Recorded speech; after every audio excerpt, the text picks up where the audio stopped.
El eco de los huesos rotos.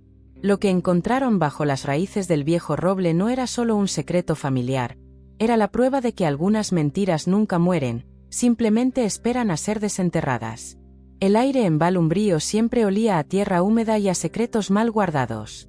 Para el inspector Gael Infante, un hombre cuya paciencia se había curtido en los rincones más oscuros de la naturaleza humana, aquel olor era casi un presagio.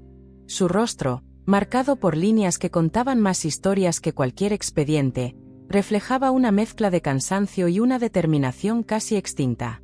Tenía los ojos de un gris acerado, penetrantes, capaces de desnudar el alma de un sospechoso con una sola mirada. Su cabello, antes negro como el carbón, ahora lucía hebras plateadas en las sienes, un mapa de las noches en vela y los casos sin resolver. Vestía con una funcionalidad que rozaba la indiferencia, un abrigo gastado sobre una camisa que había visto días mejores, pero su postura erguida y sus hombros anchos delataban al depredador que aún vivía bajo la piel del funcionario. Gael no creía en fantasmas, pero sí en el peso de la historia, en cómo el pasado se ancla al presente con cadenas invisibles. Y el pasado de la familia Valdés era un ancla de plomo. La llamada había llegado a primera hora, interrumpiendo el amargo café que era su único ritual matutino. Un jardinero, mientras intentaba arrancar las raíces de un roble centenario en la finca de los Valdés, había topado con algo que no era ni piedra ni madera. Eran huesos. Huesos humanos. Al llegar a la mansión, una estructura imponente y decadente que parecía suspirar con el viento, Gael sintió esa familiar opresión en el pecho. Las mansiones antiguas no guardan polvo, guardan susurros. Y los susurros de la casa Valdés hablaban de una desaparición, la de la joven matriarca, Amalia Valdés, ocurrida 20 años atrás. El caso se había enfriado, archivado como una fuga voluntaria, una mujer joven y hermosa que, según la versión oficial, se había cansado de su vida provinciana y de un marido considerablemente mayor. Pero para Gael, las piezas nunca habían encajado. Amalia no era del tipo que huye, era del tipo que lucha. Lo sabía por las pocas cartas que había leído, cartas llenas de una vitalidad feroz y una inteligencia afilada. Ahora, con los huesos amarillentos expuestos bajo el sol pálido de la mañana, la vieja historia se resquebrajaba. El patriarca, don Ricardo Valdés, un hombre cuya fortuna era tan vasta como su arrogancia, lo recibió con una calma ensayada. Sus ojos, pequeños y astutos, evaluaron a Gael con desdén. A su lado, su hijo, Lorenzo, el heredero del imperio, mostraba una nerviosa inquietud, sus manos jugueteando con un anillo de oro, un tic que no pasó desapercibido para el inspector. La investigación comenzó como un baile macabro. Cada miembro de la familia, cada sirviente que aún recordaba a Amalia, ofrecía una versión pulida de los hechos, un guión memorizado durante 2 décadas. Hablaban de su risa, de su belleza, pero sus palabras eran huecas, desprovistas de la calidez del recuerdo genuino. Gael se movía entre ellos como un fantasma propio, observando, escuchando no lo que decían, sino cómo lo decían. Notó la forma en que la cocinera evitaba su mirada al mencionar el nombre de Amalia, el temblor casi imperceptible en la voz de Lorenzo cuando describía la última vez que la vio. Eran microexpresiones, fisuras en la fachada de normalidad que la familia había construido con tanto esmero. La clave, Gael lo intuía, no estaba en los grandes discursos, sino en los pequeños detalles olvidados, en las contradicciones enterradas bajo capas de tiempo y miedo. Sabía que desenterrar la verdad sería como arrancar aquel roble, un trabajo arduo y doloroso que amenazaba con derribar toda la estructura que se había construido sobre sus raíces podridas. La primera noche, mientras revisaba las fotos de la escena del crimen en su desordenada oficina, una imagen captó su atención. Un pequeño objeto metálico, parcialmente oculto por la tierra junto a los restos. El equipo forense lo había catalogado como un simple botón, pero Gael reconoció el diseño. Era el emblema de un exclusivo club de campo al que solo los hombres de la familia Valdés tenían acceso. Y ese botón no pertenecía a ninguna prenda de mujer. La mentira, después de 20 años, comenzaba a mostrar su feo rostro. El inspector sintió una descarga de adrenalina, la vieja llama del cazador reavivándose en su interior. Sabía que no estaba solo investigando un asesinato, estaba a punto de desmantelar una dinastía construida sobre un cadáver. La noche se cernía sobre Val Umbrío, pero para Gael Infante, el día apenas comenzaba. La verdad esperaba, paciente, bajo la sombra del roble, y él era el único dispuesto a enfrentarse a la oscuridad para sacarla a la luz. El análisis forense inicial confirmó lo que Gael ya sospechaba. Los huesos pertenecían a una mujer de la edad y complexión de Amalia Valdés. Pero fue el informe de antropología el que añadió una capa de brutalidad a la tragedia. El cráneo presentaba una fractura por impacto contundente, una herida infligida con una fuerza devastadora. No había sido una muerte accidental ni una enfermedad. Había sido un asesinato violento. Con esta certeza, Gael regresó a la finca Valdés, esta vez no como un visitante, sino como un depredador que ha olido la sangre. Su enfoque cambió. Ya no buscaba recuerdos, buscaba mentiras. Se sentó de nuevo con don Ricardo, cuya fachada de aristócrata ofendido comenzaba a agrietarse. Gael colocó el informe forense sobre la mesa de caoba pulida, dejando que el silencio hiciera su trabajo. Las palabras fractura por impacto contundente flotaban en el aire como un gas venenoso. Ricardo palideció, su mano temblorosa buscando un vaso de agua. La negación era su primer refugio, un torrente de palabras sobre la imposibilidad, sobre el amor que sentía por su esposa. Pero Gael no se inmutó. Su mirada gris se clavó en el patriarca, despojándolo de su armadura de riqueza y poder. El inspector sabía que la presión directa rara vez funcionaba con hombres como Ricardo, acostumbrados a doblegar el mundo a su voluntad. Así que cambió de táctica. Empezó a hablar de legados, de cómo las mentiras de una generación envenenan a las siguientes. Habló de Lorenzo, de la sombra que un padre proyecta sobre su hijo. Fue entonces cuando vio la primera fisura real. El amor de Ricardo por su hijo era, quizás, su única vulnerabilidad. Mientras tanto, otro equipo de policías, bajo las órdenes de Gael, realizaba una búsqueda más exhaustiva en la propiedad. No buscaban pistas obvias, sino anomalías. Un sótano cerrado con un candado nuevo, un viejo pozo que había sido sellado con cemento fresco hacía años, un diario de jardín con páginas arrancadas correspondientes a la semana de la desaparición de Amalia. Cada descubrimiento era un hilo suelto en el tapiz cuidadosamente tejido por los Valdés. Gael se centró en Lorenzo. El heredero era un manojo de nervios, un hombre atrapado entre la lealtad a su padre y el peso de un secreto que lo había consumido durante 20 años. En su entrevista, Gael no lo acusó. En cambio, le habló de Amalia. Le preguntó por sus recuerdos de ella, no como la esposa de su padre, sino como la mujer que era. Le habló de las cartas que había leído, de su pasión por la poesía, de su sueño de abrir una pequeña librería en la ciudad. Humanizó a la víctima, la rescató del frío archivo de persona desaparecida y la convirtió de nuevo en una madre, una soñadora, una mujer cuya vida había sido robada. Lorenzo se derrumbó. Las lágrimas que habían estado contenidas durante 2 décadas brotaron en un sollozo desgarrador. Confesó que había sido testigo. Tenía solo 18 años. Vio a su padre, en un arrebato de furia celosa tras descubrir una supuesta infidelidad, golpear a Amalia. El golpe fatal. El pánico. La decisión de ocultar el cuerpo bajo el roble que Amalia tanto amaba, una cruel ironía que solo un monstruo podría concebir. La confesión de Lorenzo fue la llave que abrió todas las puertas.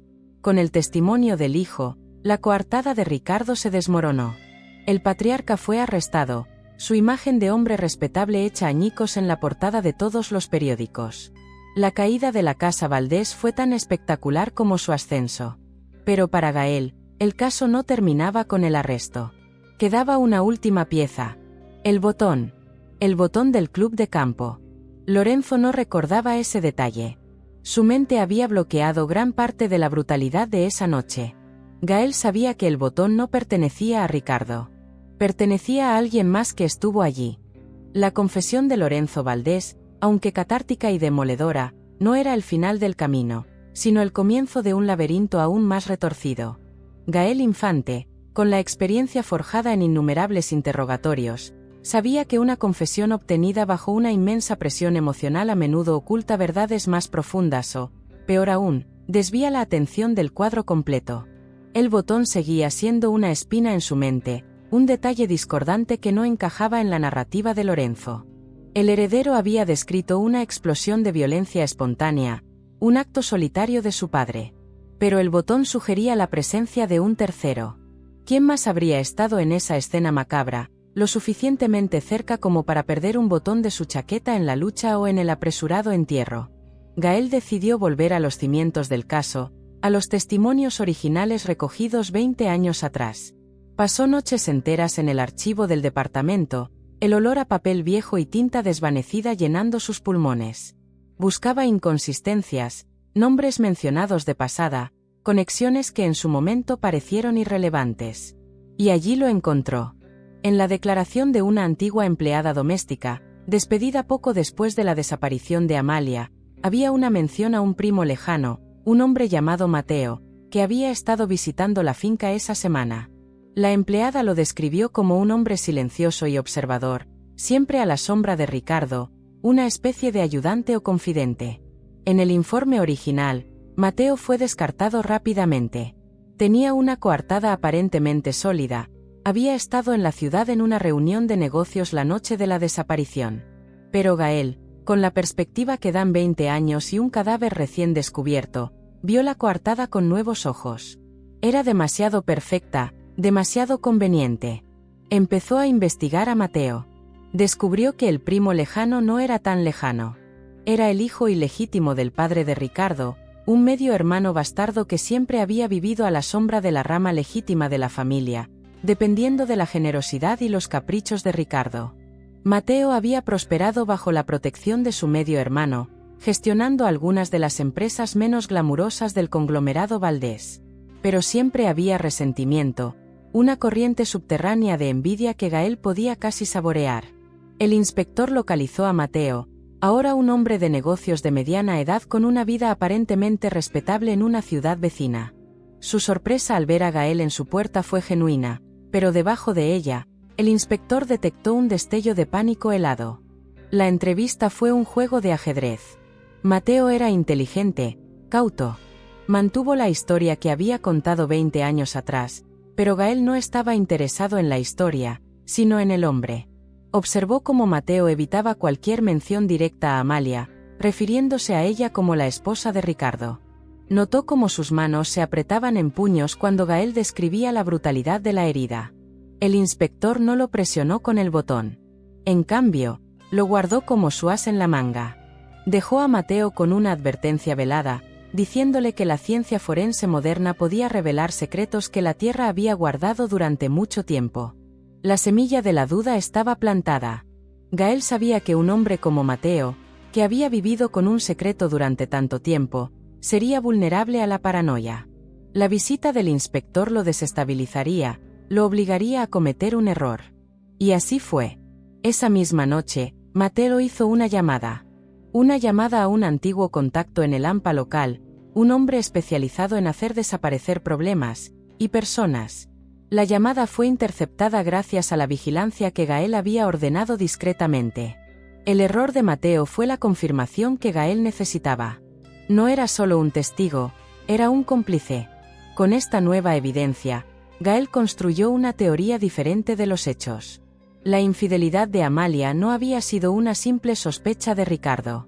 Había sido real. Y el amante no era otro que Mateo.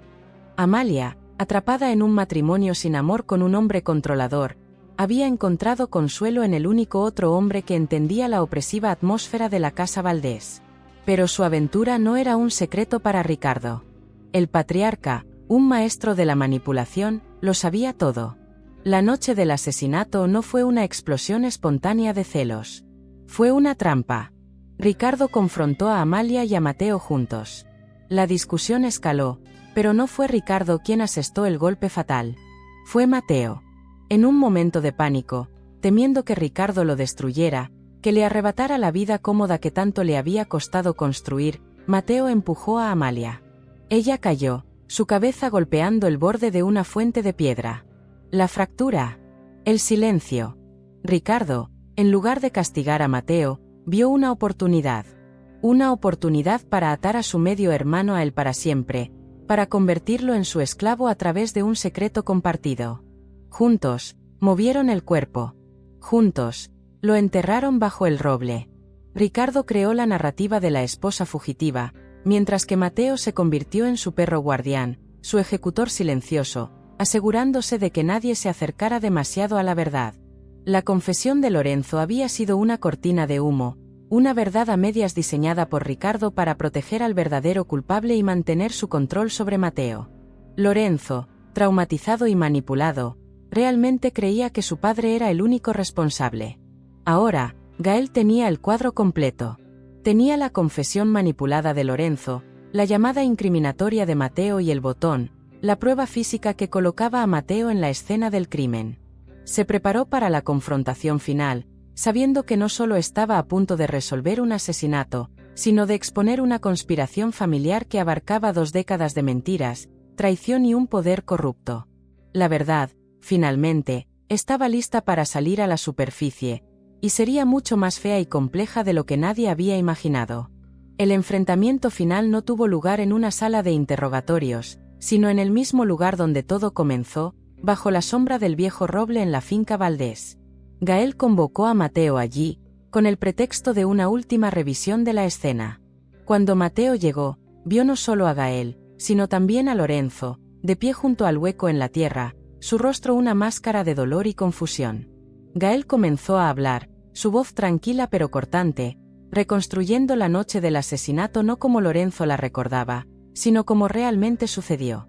Describió la aventura, la confrontación, el empujón fatal de Mateo. Cada palabra era un martillo que demolía la fortaleza de mentiras de Mateo.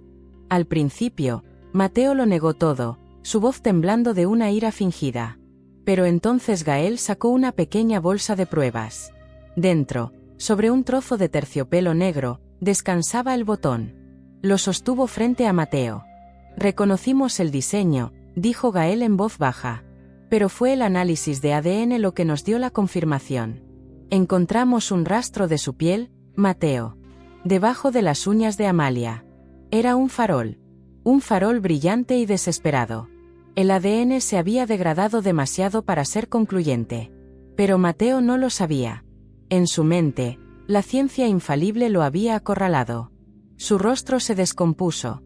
La arrogancia se evaporó, reemplazada por el pánico puro de un animal atrapado. Miró a Lorenzo, buscando quizás una pizca de la antigua lealtad familiar, pero solo encontró el desprecio en los ojos del joven. Fue Lorenzo quien habló. «Dilo», susurró, su voz rota. «Di la verdad. Por ella». Y Mateo se quebró. Confesó todo. El romance, el miedo a Ricardo, el empujón accidental que se convirtió en un asesinato. Describió cómo Ricardo, con una calma aterradora, orquestó el encubrimiento, convirtiendo a Mateo en su prisionero de por vida. La confesión, grabada discretamente por el equipo de Gael, selló el destino de ambos hombres. El arresto de Mateo y la revelación de la conspiración de Ricardo Valdés sacudieron los cimientos de Val Umbrío. La caída de la dinastía fue total y brutal. Las portadas de los periódicos y los noticieros se deleitaron con la sordidez de la historia, el patriarca manipulador, el medio hermano asesino, el heredero atormentado y la matriarca cuya tumba había sido un secreto a voces durante 20 años. Para el mundo, era un drama sensacionalista. Para Gael Infante, era el final de un largo y agotador viaje hacia una verdad dolorosa. Pero su trabajo no había terminado. Sabía que la justicia penal era solo una parte de la ecuación. La verdadera resolución, el cierre real, no se encontraría en una sala de tribunal, sino en la sanación de las heridas que el crimen había dejado abiertas. Su atención se centró en Lorenzo. El joven heredero, ahora liberado del peso de una mentira que no era del todo suya, estaba a la deriva en un mar de culpa y confusión.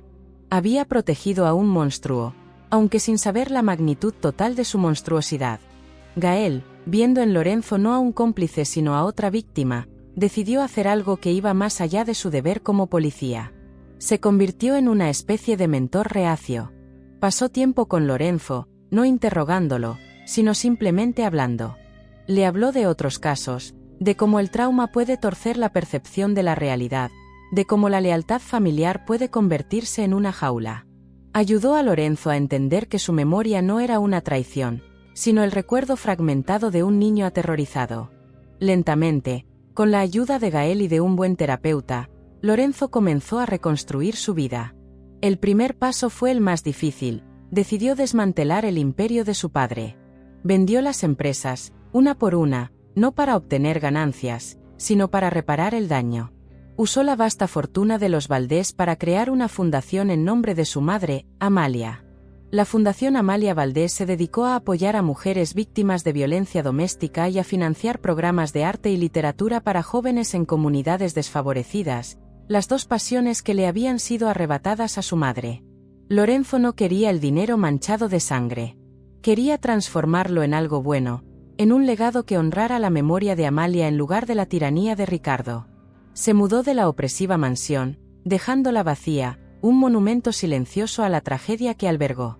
Compró un pequeño apartamento en la ciudad y, en un acto de hermosa simetría, utilizó parte de los fondos restantes para abrir la librería con la que su madre siempre había soñado. La llamó el refugio de Amalia. No era grande ni ostentosa, sino un espacio cálido y acogedor, lleno de libros, con el aroma a café y papel nuevo. Se convirtió en un lugar de encuentro para la comunidad, un pequeño faro de cultura y paz. Lorenzo encontró su propósito no en la gestión de un imperio, sino en la recomendación de un buen libro, en la organización de un club de lectura, en ver los rostros de los niños iluminarse durante la hora del cuento. Encontró la paz en las pequeñas cosas que su madre había valorado. Gael Infante observó esta transformación desde la distancia. Visitaba la librería de vez en cuando, compraba un libro y compartía una taza de café con Lorenzo. Nunca hablaban del caso. No era necesario. El éxito de la librería, la sonrisa genuina en el rostro de Lorenzo, la risa de los niños entre las estanterías, todo ello era un testimonio más elocuente que cualquier veredicto judicial. Un día, años después, mientras Gael se preparaba para su jubilación, recibió un paquete por correo. Dentro había un libro de poesía de primera edición, uno que Amalia había estado buscando antes de morir, y una nota simple de Lorenzo. Gracias por darme la verdad. Me permitió encontrar mi propio final feliz. Gael sonrió, una sonrisa genuina y poco frecuente. Colocó el libro en su estantería, no como un trofeo de un caso resuelto, sino como un recordatorio de que su trabajo, en sus mejores días, no se trataba de encerrar a los malos, sino de permitir que los buenos encontraran la luz. Lorenzo, liberado de las sombras de su pasado, finalmente estaba viviendo no solo su propia vida, sino también, en cierto modo, la vida que a su madre le habían robado. El eco de los huesos rotos se había desvanecido, reemplazado por el suave murmullo de las páginas de un libro al pasar, una melodía de esperanza y redención. La justicia, a veces, no es un golpe de mazo, sino la tranquila construcción de un futuro mejor sobre las ruinas del pasado.